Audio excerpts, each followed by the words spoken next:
Hello! Welcome to Loco Profiling episode 25, which is a special Halloween episode. And yes, I have to go against the promises I made last summer, so no, we're not going to talk about a tang mirror. Instead, we're going to talk about a different locomotive. It's still a Pacific, but this particular engine is actually the main focus point of one of the scariest and most tragic and also kind of treacherous stories in American steam locomotive preservation.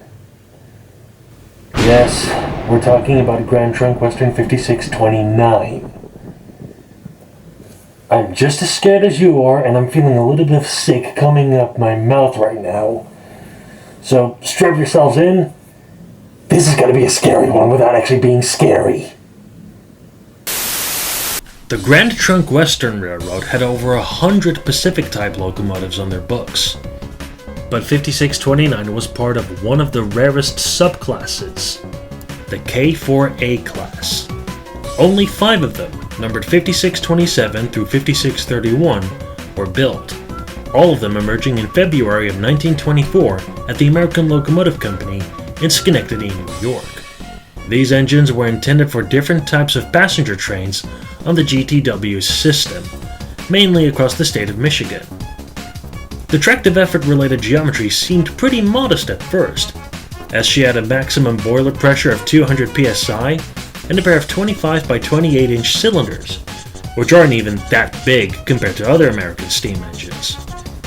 But when adding 73-inch diameter driving wheels to the mix, which are quite small for a Pacific, the tractive effort ended up sitting at 40,753 pounds, which is actually pretty good, especially when you remember that a few years later, the 462 Pacific would fall out of favor as America's premier passenger steam locomotive, being superseded by its superpower brethren, the 464 Hudson and the even bigger 484 Northern. It's also worth pointing out that the K4A class was copied from the USRA Light Pacific design. No, not the bullied Light Pacifics for the British Southern Railway, but let me explain. The US government created the United States Railroad Administration, or USRA for short, in December of 1917 to keep the trains rolling as the country entered the First World War. And on top of that, 12 brand new standardized steam locomotive designs emerged. Sound familiar? The USRA designs were as followed. You had 462 Pacifics, 282 Mikados, 482 Mountain types, and 2 102 Santa Fe types, all available in both light and heavy variants. So that already accounts for 8 out of the 12 designs. As for the other 4 designs, you had switchers in both 060 and 080 wheel arrangements, and compound articulated Mallet locomotives in 2662 and 2882 wheel arrangements. The former of these sometimes being known as the Mallet Mogul, but whatever. Even after the USRA dissolved in March of 1920 and the railroads returned to private control, they liked these new locomotive designs so much that many different copies were made. As stated previously, this included the K4A Pacifics on the Grand Trunk Western, copied from the USRA Light Pacific design. Anyway, 5629 served with the Grand Trunk Western until April of 1960, when the locomotive was sold for its scrap value, just over $9,500, to Richard Jensen, a rail enthusiast from Chicago, Illinois. He bought the locomotive with his own money, made from his job as a bread delivery driver, and then he rented a siding of the Baltimore and Ohio Railroad in Hammond, Indiana, where Jensen would work with a bunch of volunteers, including a few employees from the Illinois Central Railroad, to have the locomotive repaired and steamed up for rail tours and excursions around the Chicago area. Later, it even got its old 8-wheeled tender replaced with a bigger 12-wheeled tender for increased fuel and water capacity on longer trips. And as another side note, 5629 would be one of 3 GTW Pacifics to be preserved, the others being the prototype K4B Pacific 5632 and J3B Pacific 5030, which is a more distant predecessor from the GTW's parent company, the Canadian National Railroad, or Railway because Canada is in the British Commonwealth after all. Jensen's trips were pretty successful, and by 1966 or 67, he was also able to buy a couple of steam locomotives from the Chicago, Burlington, and Quincy Railroad, which can also be referred to as either the CB&Q or the Burlington route, those locomotives being 4963 and 5632. No, the other one. Yes, that's better, that one. A modest Mikado and a mighty Northern, along with a boxcar full of spare parts. More details on these two could follow in future episodes. But Jensen wouldn't be able to enjoy his new locomotives for very long. In 1968, his friend Robert McMillan stepped down from his job as president of the Chicago and Western Indiana Railroad, with a different Robert, this being Robert Dowdy, taking over the operation. And one of Dowdy's earlier decisions was the demolition of an old roundhouse on 47th Street in Chicago, where Jensen stored his locomotives, as part of a lease agreement that he had negotiated with McMillan.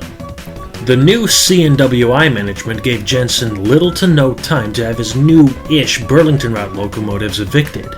But even worse, the railroad sold the engines to a scrapyard for storage without Jensen's approval.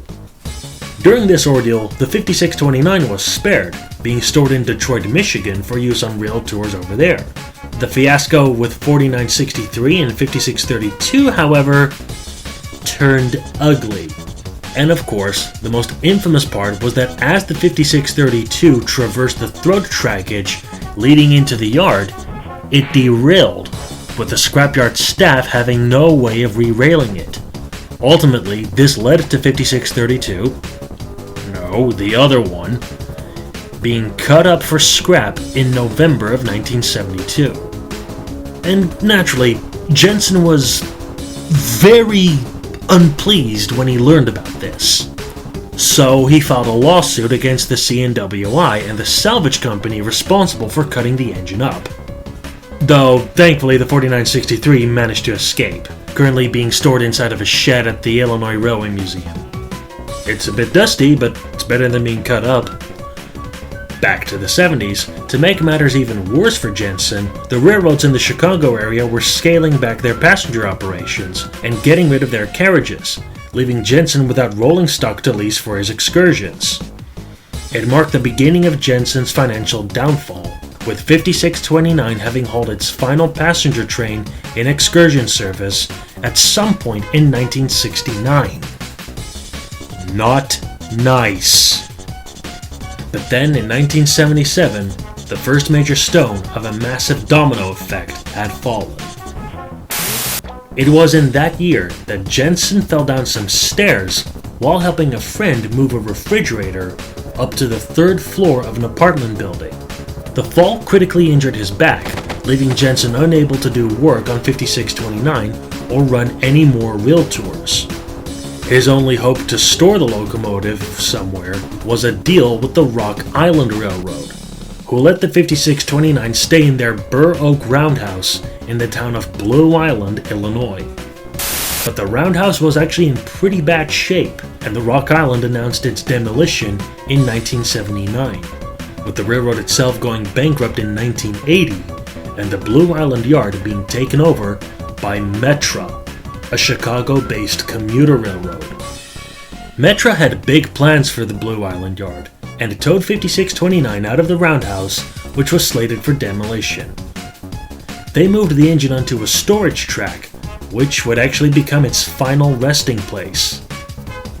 The redevelopment plans for the yard included the construction of a 2-track car repair shop, right where 5629 was standing. Furthermore, Metra was a bit unreasonable with Jensen, telling him to move the engine out of the yard, but not offering any assistance. However, Jensen was furious to see the locomotive was mildly vandalized, as some Metra employees took several components off of it, probably because they wanted a souvenir. And the storage track would truly become the final resting place of 5629, as some of the rails both in front and behind the locomotive had even been pulled up, isolating the engine from the rest of the yard.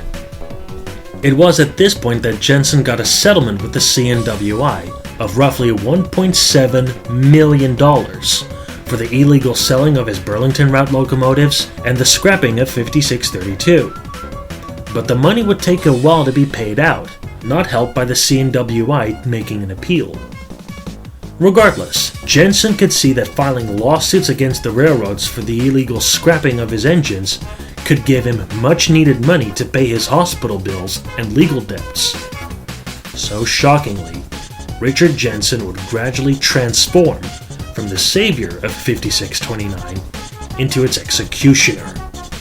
Over the next few years, Jensen would visit the Blue Island yard to have more and more components removed to make the locomotive more of a liability to move.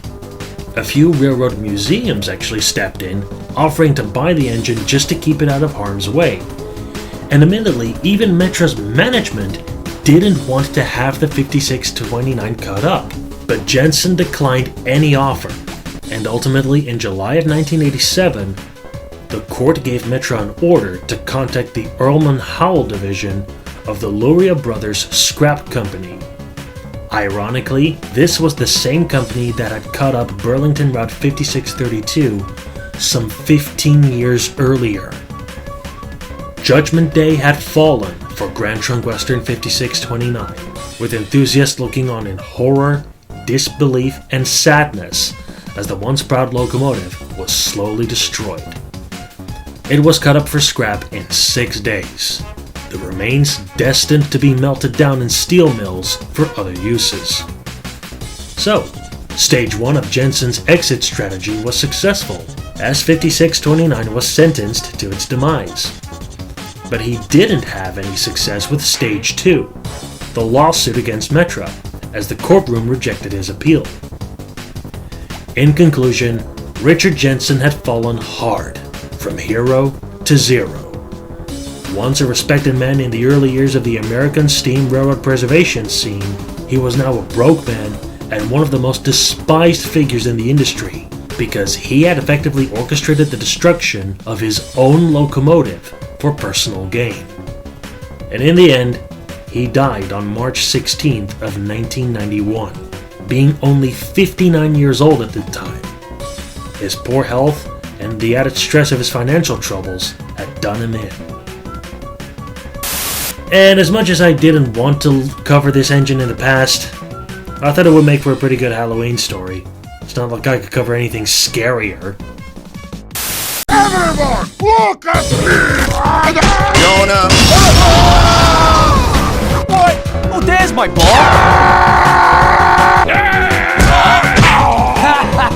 Sweet! What did you say about that funny man? I never really was on your side. Keep pushing, move that gear! Yeah. Look at this! Ball best! Shit! Stupid! You're that! Oh, damn it! Oh.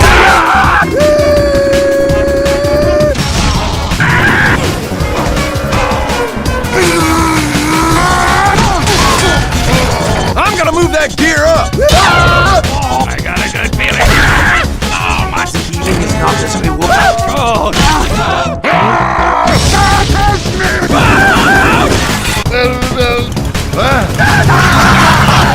You're bleeding! no worries. No worries, mate. Move it up! Move it up! Move these things up. The shovel readies. Duck dick! I'm dying here! Control the fan! Apples. Yay! Blammo!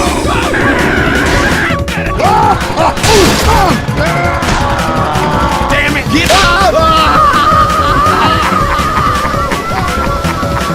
You know what? You're not scary. You're just weird.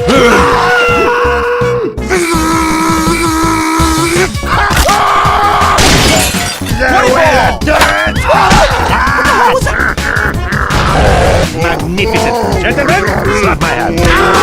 No, you kids that ain't on honor. Gear forward. Coming through. Today is a good day. People, outstanding. Each and every one.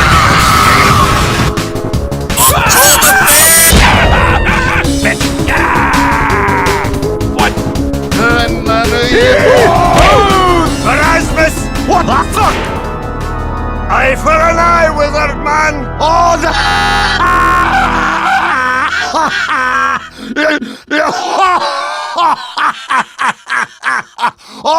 oh no! Oh,